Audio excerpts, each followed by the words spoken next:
My name is Alice Hargreaves. I am the CEO of SICK, a social enterprise that works to close the disability employment gap that's based here in the West Midlands. I am a white woman in my 30s with blonde hair and a flowery top, and my background is blurred. I'm just going to share my screen so we can get going. There's going to be a slight delay. Right, so this session is all around disability in the workplace and the hidden talent pool. Firstly, just want to welcome any disabled, chronically ill and neurodiverse attendees. Some of this I'm sure will be content that you are very familiar with, but hopefully there'll be some new things to consider. Just a little bit about me. So I'm the founder of SICK, a social enterprise that works to close the disability employment gap. I was born with a variety of respiratory issues, and I've spent my life on immunosuppressing drugs. I have both ADHD and anxiety. I work to empower disabled people through training, mentorship, and listening ear. And I also work with businesses on inclusivity best practice through workshops, events, and consulting. A little bit about how we work. So we provide a circular solution to the disability employment gap. So all of the stuff that we do is all around creating change. So all of our consulting and content provides, a source of income so that everything that we offer to disabled and neurodiverse professionals is completely free of charge. As of May, we actually have an e-learning platform for our audience, which is providing completely free to accessible e-learning with experts who themselves also have lived experience. During this webinar, there's going to be a lot to go through. So the plan, hopefully, although I've realised I actually don't have a clock near me, so Laura, please do give me a heads up, are to go for about sort of 40 minutes and then have some time for questions and answers. So that's going to be thinking about disability in the here and now, the language of disability, a little bit about societal bias, how to appeal to disabled talent, how to retain disabled employees, the next steps to becoming an ally, and some key changes that you can implement now. And hopefully everybody's going to leave just in general with a wider understanding of disability in the workplace. So a little bit about disability in the here and now. So some of you might be surprised to know that actually 1 in 5 of the working age population are disabled, and that's from DWP, but actually we believe it's a lot more. So already about 1% of the working age population have long COVID or a COVID-based condition that is impacting their day-to-day work. A lot of neurodiversity is currently being diagnosed due to people like myself who during their childhood these terms kind of and understanding wasn't available, and there was quite a gendered approach to understanding neurodiversity. So this is a figure that is absolutely set to rise. So in a workplace of 100 people, we're looking at least sort of 20-25 people are going to have a disability, chronic illness or neurodiversity. And I guess a little bit around that. So the definition of disability is any condition, be that mental health, physical health, chronic illness, that lasts for 12 months or is expected to last for 12 months or more.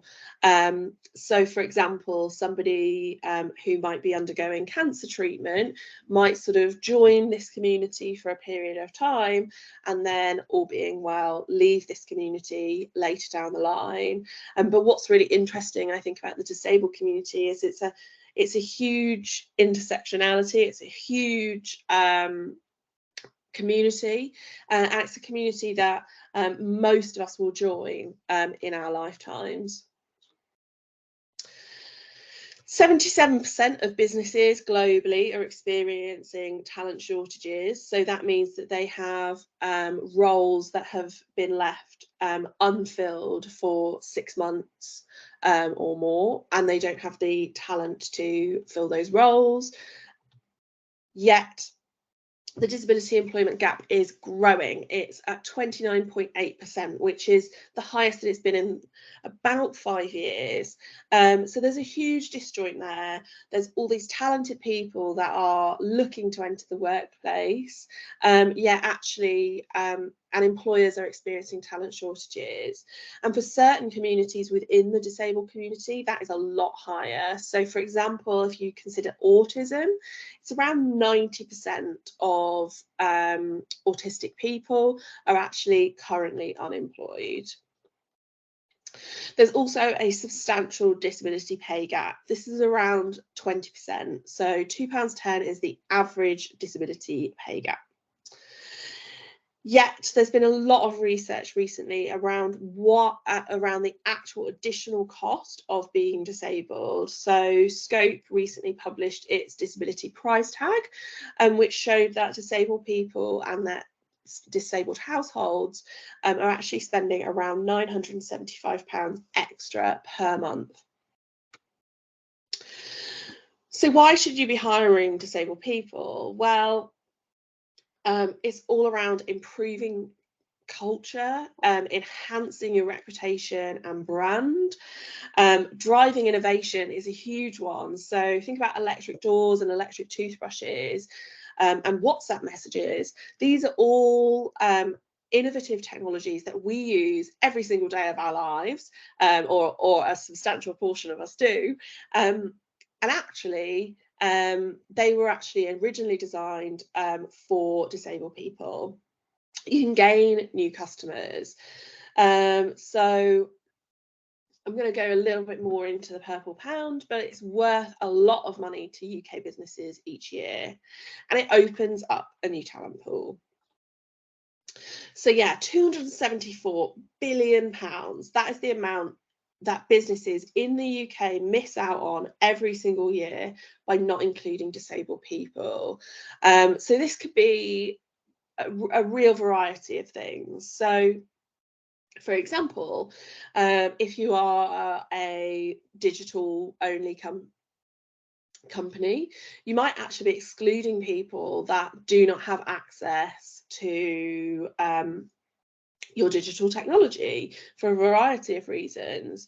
If, for example, you haven't enabled your website to actually use screen readers, you are immediately completely losing all of your blind, partially sighted customers, but also other people who use screen readers. So a lot of people with things like dyslexia might use screen readers. A lot of people with ME and chronic fatigue syndrome will use screen readers. And then in a physical sense, say for example, you have a restaurant business with a step in through your front door. Well, if it's somebody's birthday party and one of those guests is using a wheelchair, you're actually going to lose that entire group of people, not just that disabled customer, but you're actually going to see that impact on their friends and family who are not going to go to a non-accessible venue. So what does disability even mean?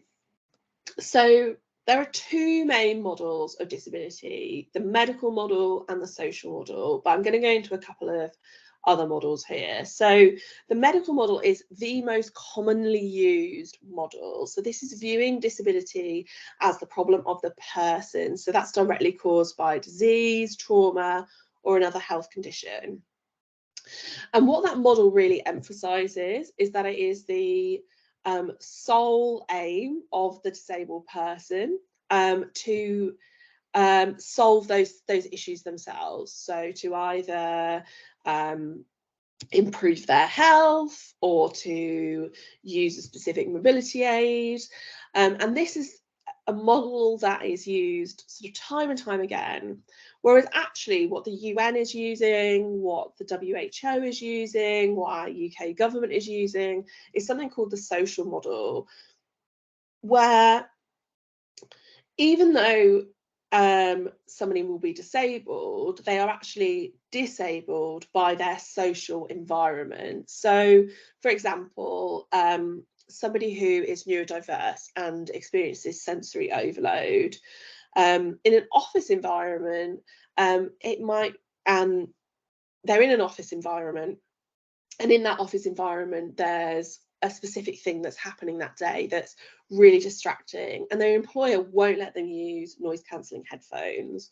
Well, immediately they are completely unable to do their job. Whereas if they were using noise cancelling headphones, if they were away in a quiet space from whatever is going on, or if they were working from home, they actually wouldn't be disabled when it comes to doing their job.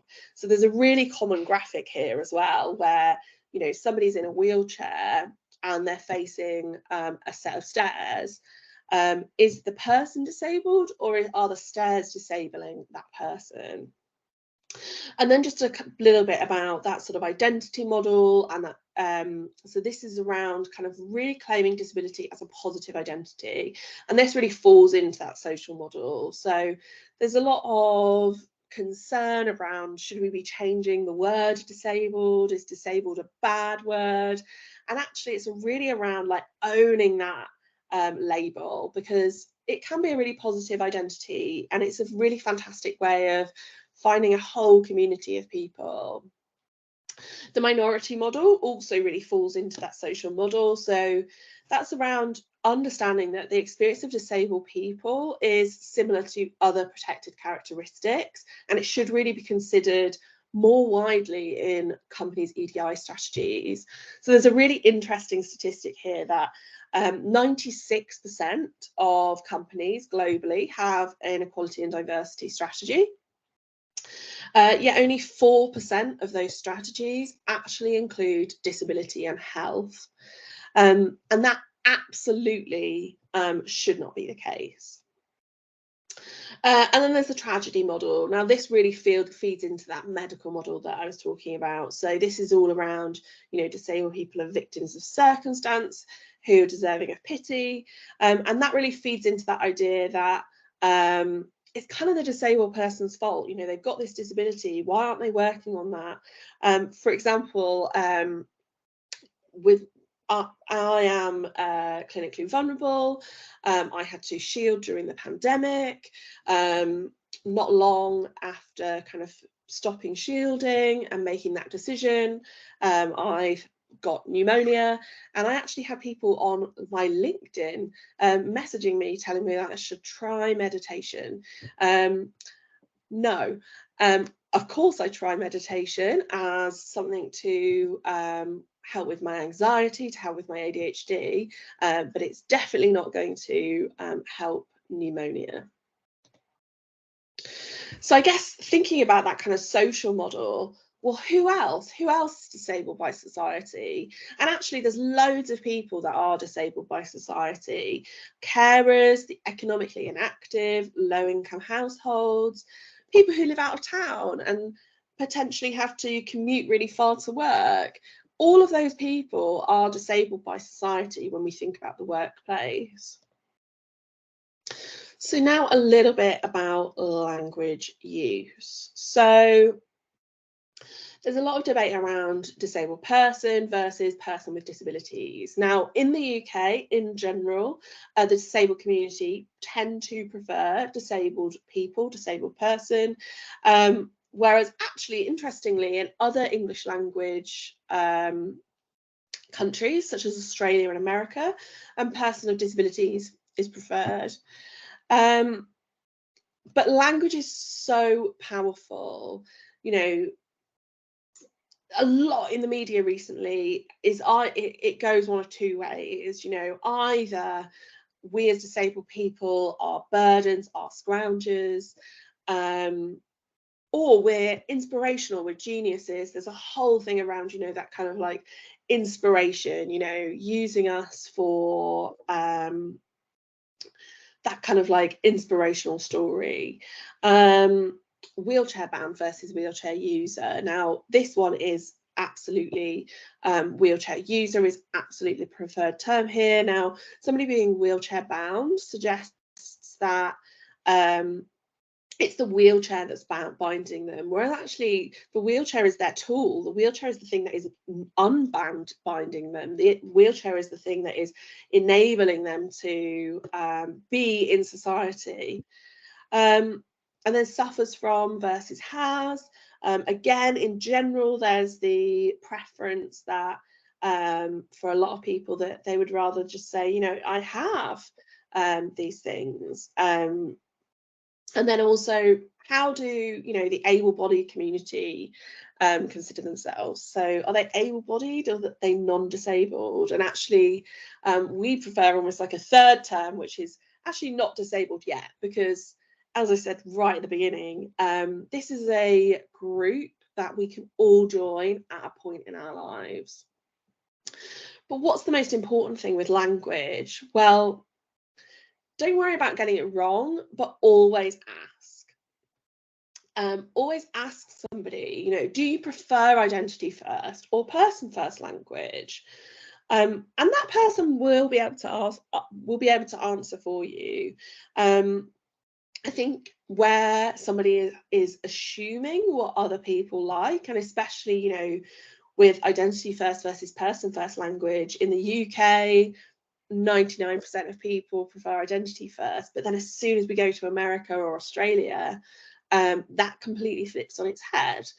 So there's a real cultural thing there. You know, what about that Australian person living in the UK? What do they prefer? So ask. And asking, you know, identity first versus person first shows that you've actually understood and got a little bit of thought that's been put into that. So I'm now actually going to sort of take us a little bit back around where these biases are actually coming from. So I'm going to go back in time. Me, by background, I'm actually, I did my sort of academic career in history. So I think it's always really important to kind of look back and to really reflect on where we are. So in the medieval period, I'm just going to pick out two periods of history. Don't worry, I'm not going to be going through all of history. It's not Disability History Month yet, that's in November. But it's around, you know, attitudes of disability in this period are really mixed. So some thought that disability was kind of a punishment for sin, while as others believed that disabled people were actually closer to God, because like saints, they were suffering on earth rather than in death. So a lot of like the first hospitals, for example, were all coming from this idea, actually, that kind of latter idea that if this person is suffering on earth to be closer to God, then if I help this person, if I fund their hospitals, if I give them alms, they will help me to get closer to God. So although there was no state provision of care, a lot of treatment was, you know, really based around the church's teachings. So there was this whole kind of idea around, you know, that this was something that should be done as an act of charity. And why? Well, this was going to help me get close to God, be rewarded with heaven. And it's really kind of developed around that idea. So interestingly, yeah, we see the first hospitals, including Bedlam, which was a real hospital, the Bethlehem Hospital in East London. This was established in the medieval period. And we also start seeing leprosy and leper colonies. So, you know, this was something that was absolutely endemic by the 11th century. It was part of day-to-day life. It was something that people were very, very used to seeing. So lepers, you know, are some of the really early disabled people that are actually appearing in literature, appearing in art, appearing in plays and culture. And, you know, this is something that really carries through for basically about nearly 1,000 years. And then the war years, well, this is a really interesting one. So this quote here, so what are we going to do? Every defective man, woman and child is a burden. Every defective is an extra body for the nation to feed and clothe, but produces little or nothing in return. So this is a quote from somebody called Julian Huxley, who around sort of World War I was actually both the head of the Eugenics Society in London and also the head of ZSL, London Zoo. And this is a perception that obviously fed right into these war years.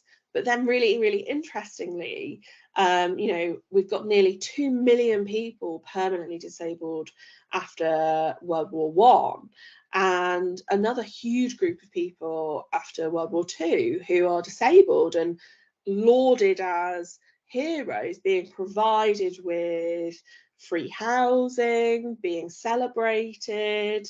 And also what was really interesting is, you know, all of our non-disabled society was going to war, was being conscripted. And actually these people that Julian Huxley is saying they're a burden, well, actually they became the people that are working in the factories, that are suddenly going into employment for the first time. I saw a really, really interesting piece of research recently that was sort of saying, you know, where have all these, why are they suddenly in our workplace? Well, the workplace has changed. You know, the Industrial Revolution caused a huge change in the way we work and our working culture. And actually, these were people that were probably working in completely different jobs. You know, people like myself with ADHD probably weren't being thrown into a really rigid 9 to 5, Monday to Friday, because they were organically doing completely different jobs. You know, they were really pulling on their own creativity. So you're probably at this point thinking, why are we talking about this? Why does this matter? Well, why it does matter is that this is still really impacting how we are being caught, like how we're being perceived in society. So about 18 months ago, both Lizzo and Beyonce used a really derogatory term in a piece of music that they'd released on their new albums. Both had really similar reactions. They re-recorded those tracks. Whether or not you consider exactly what they said as an apology, I think Lizzo's was slightly more of an apology than Beyonce's. But what's really interesting there is, you know, if you think about Beyonce, Beyonce has an entourage of hundreds and hundreds and hundreds of people. Why did not one person go, that derogatory term is super offensive to the disabled community? No. Why are our perceptions like this? Well, it's because we've got this you know, societal bias that we're not necessarily aware of, and it's quite inherent. You know, it's not something that we necessarily realize until we kind of reflect back a little bit. I'm just going to take this opportunity to ask Laura, how am I doing with time?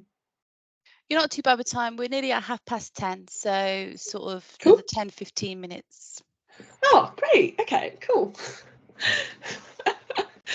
So now we're going to talk a bit about hiring and retention, which is obviously really, really important when it comes to the workplace. So thinking about how to appeal to disabled talent. So I'm just going to go through each of these points in turn. So first of all, perception. Are there people like me that are employed? And are their products accessible? Now, as a disabled person, you are much less likely to work for an employer if their products are inaccessible. And also, you want to see people like you. Now, this is something that we all want, right? We all want to go into a workplace, where there's somebody that we go, oh, that person, in their marketing looks like somebody that I know, looks like somebody that I could be friends with, because the workplace is a huge portion of what we do and who we are. The reality, as a workplace, will they accommodate my needs? So working from home, easy access to a building, flexible work, how is this employer really putting that forward? So some employers might choose to be disability confident. What's really interesting with that is every single time I speak to a disability confident employer, I don't think what disability confident means has actually trickled down to the people that it really impacts. So disability confident means that if a disabled, neurodiverse, chronically ill person applies for a job and meets your minimum criteria, you have to interview them. If I ask a disability confident employer whether that actually happens, whether they're making sure that they interview those people, the answer is always, oh, I didn't even know we were disability confident. Oh, I don't think HR know that. So it's not just about that perception, it's about the reality too. It's about putting that in your job description. It's about having that very clearly in your job description. We are disability confident. If you meet our minimum criteria above and you disclose that you are disabled, neurodiverse, chronically ill, then we will guarantee you an interview. Recruitment. Are you asking about reasonable adjustments? Are you accommodating those needs? And are you not put off by CV gaps? So I know personally I've had two pretty big career gaps due to my health, where I've experienced periods where I've just been hospitalized for sort of too long. I have a tendency, ADHD and chronic illness are really rubbish comorbidities, to be honest, because my ADHD is like, this is amazing, I want to do all these things, I want to get all of this dopamine, and my chronically ill body's going, no, please, Alice, don't do that. And then what I do is I burn out, I get sick, and hence why I have a really nasty cold at the moment. Training and support. Are you providing equal access to support, training and promotion opportunities? So there's been a lot of research, especially kind of post-pandemic, around what happens when somebody is remote or hybrid. Do they have the same access to promotion as somebody who's office-based? And the answer is no. So you need to, as an employer, be really thinking around that. How can we actually make this more equal?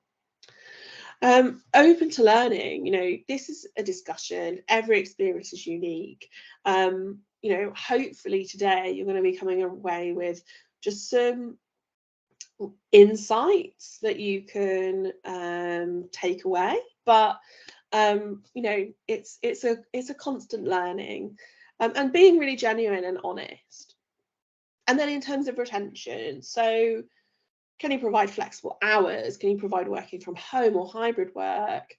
How easy is it for somebody to take a sick day? How easy is it for somebody to get to your office? So I was doing some work a couple of years ago with a wheelchair user in London, and they'd received a job offer with Amazon, and basically they route planned their journey from home to the Amazon office in London, and actually in order to physically get there within the sort of you know, close to the Amazon office, there were actually no accessible tube stations. There was no step-free access. So what that person would have to do is not only from home go a longer way in order to change at an accessible station, they actually physically could only get within about a 20-30 minute journey of the office. Now, Amazon were fantastic about this. They, as soon as this issue was flagged, they actually put it in place that they were going to then support her onward journey. So her journey actually was heavily subsidized so that she could actually get taxis to and from work. But that's something that employers don't necessarily think about. Openness, so reasonable adjustments change, so make it as easy as possible, be supportive, that opportunities to progress, that open to learning. And this is also a really important one. It's not making your disabled employee the font of all knowledge on disability. Being disabled is exhausting, often coming hand in hand with energy limitations. If somebody's being employed for something else, don't add additional titles such as DEI lead unless that person actually wants it. Now, there is loads of support out there for employers. So Access to Work is a publicly funded employment support grant that aims to support disabled people to start and stay in work. So in terms of eligibility, it's anybody with a disability or health conditions, which means they might need an aid, adaptation, or financial or human support to do their job. And there's a whole section on Access to Work about mental health conditions and needing support in work. The employee must be 16 or over. They must be in or about to start paid employment, and that actually also includes self-employment. So if you're employing freelancers, it's exactly the same thing. They need to be resident in England, Scotland, or Wales, with a different system in Northern Ireland, but effectively the same, and not claiming ESA or incapacity benefit. And it will consider paying grants of up to 100% for self-employed people, mental health support services, support workers, additional travel to work and travel costs, and communication support at interviews. And what's really interesting here is it will support grants of up to 100% for people who have been working for less than 6 weeks when they first apply for access to work. So when you're employing somebody, get those Access to Work applications in as soon as possible. It's also quicker. So for me, my Access to Work application takes about 12 weeks from sort of end to end. If somebody's a new employee and been working for less than 6 weeks for you, they will actually expedite it. And it can take as little as 2 to 4 weeks. So it's a really fantastic resource that I think a lot of employers do not know about. And the level of grant will depend on a lot of things, but the maximum that Access to Work will support per person each year is over £60,000 per year. So it can actually be a huge benefit to the employer as well. You know, it can help you have ramps fitted in your building, sort out a disabled toilet, but it could also help get that person a support worker, get them a work coach, a work mentor, regular therapy sessions. All of these things can be accessed through Access to Work and can be a huge benefit to your employer, and a lot of the time it's completely cost-free. And just a really, really quick run through with some example reasonable adjustments. And I'm going to share these slides with everybody, so don't worry, because there's loads here. But I think often people really worry about, well, what does reasonable adjustment mean? And I get it. It's a very confusing term, and I think sometimes what an employer thinks is reasonable or unreasonable is actually not necessarily the case. So reasonable adjustments kind of suggests that there's an element of choice. An employer might go, oh yeah, no, it's not reasonable for us to have a ramp out the front of our building. Whereas actually the Equality Act would say very differently. So reasonable adjustments that an employer and an employee has the right to ask for and the right to have accommodated include things like flexible working, holding a job interview in a room that's accessible for someone who uses a wheelchair, giving one-to-one support, providing interview questions in advance.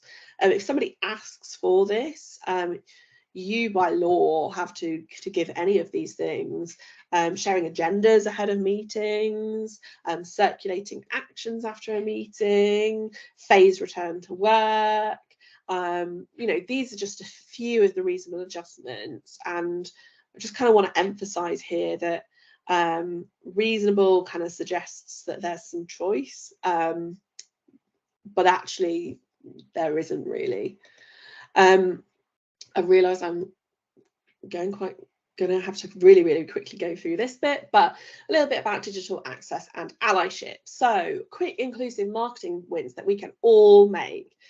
Image descriptions. Other than Threads, every single social media site has the opportunity to add image descriptions and use these as another tool in your paint kit. So here's an image description: a woman in a brown dress with long hair. Well, when I type that into Google, the picture is a woman in a brown dress with long hair. Sure. But actually what I was trying to describe was the Mona Lisa. So use that image description, be descriptive. This is a painting of a white woman with shoulder-length brown hair and an earthy green and brown dress by Italian artist Leonardo da Vinci, painted oil on canvas in the early 1500s. The painting presents a woman in half-body portrait, which has a backdrop of a distant landscape. She's looking towards the painter with a slight smile. Your image descriptions should be as descriptive as possible. They should really be painting a picture, and they should be providing somebody who's using a screen reader with an idea around what you're trying to present. Now, these are even more important if you're using a graphic that says sale 75% off with code Alice.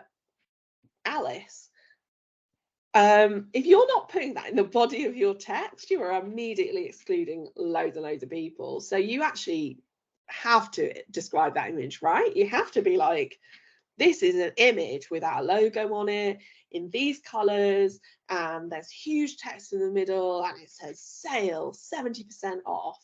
Use code Alice at checkout to claim your discount. That is why those image descriptions are so important. Use camel case. So camel case is when you capitalize the first letter of each word. So this one is a great one that kind of trends quite regularly. Is that puppy's laughter or puppy slaughter? Two very different meanings. So when a screen reader reads, it will, if it's all one word, there's no capitalization, it will just try and read the whole thing as if it's one word, and it will be absolute gobbledygook. And thinking about screen readers, so promotional pop-ups can be great ways of capturing emails, but they mess with screen readers. So a screen reader, unless there's really clear ways of getting out of that pop-up, will just read that thing over and over again. Nothing that you produce on Canva can be read by a screen reader, unfortunately, and complex designs don't help. So I love the way that when I'm creating a PDF, I love the way that like a couple of columns look. I think that always looks really nice. But unfortunately, as soon as you have columns, what will happen is a screen reader will just read across. It will read, the top line of column 1, the top line of column 2, then the second line of column 1, the second line of column 2. So it will make no sense. And captioning, not just auto captions if you can. Invest in spending the time just to add captions as standard and make sure that you spend a little bit of time editing those. There's software that can do it for you. It's going to add maybe a couple of extra minutes prior to your upload, and it's also going to just give you a bit of a sense that you've actually spent the time, that you've actually thought about it, that you're not just showing loads of typos and the wrong thing. And just a really quick thing around events. Remember that the pandemic isn't over for a lot of people, and many disabled people are still shielding. I mean, I made the decision to stop shielding, but I absolutely do still mask in situations where I feel particularly vulnerable. But there are friends of mine that are still completely shielding, and think about how you include those people. So some steps that you can take to immediately make a difference. Ask disabled people what they want, ask us what we'd find helpful, make sure what you do is inclusive, create an accessibility policy. I always suggest having one for employees and one for customers. Don't expect your disabled employees to take all of this on themselves, and get buy-in from leadership. A lot of big organizations, they love to have like an internal network. They love to have a big internal LGBT network, or a big kind of BAME network, a big disability network.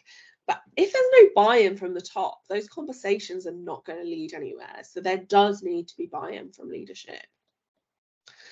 And also remember, it's Disability Pride Month this month. It's been really disheartening this year, to be honest. Seeing so many rainbows in June and actually not seeing the Disability Pride flag really at all this July. I feel like last year brands did a lot better, but this year it's felt like there's not been that support out there. And again, this is all around showing allyship, showing support of your employees, showing support of your future employees. So thank you very much for listening. Again, I'm going to make sure that these slides are shared, so don't feel like you need to write any of this down.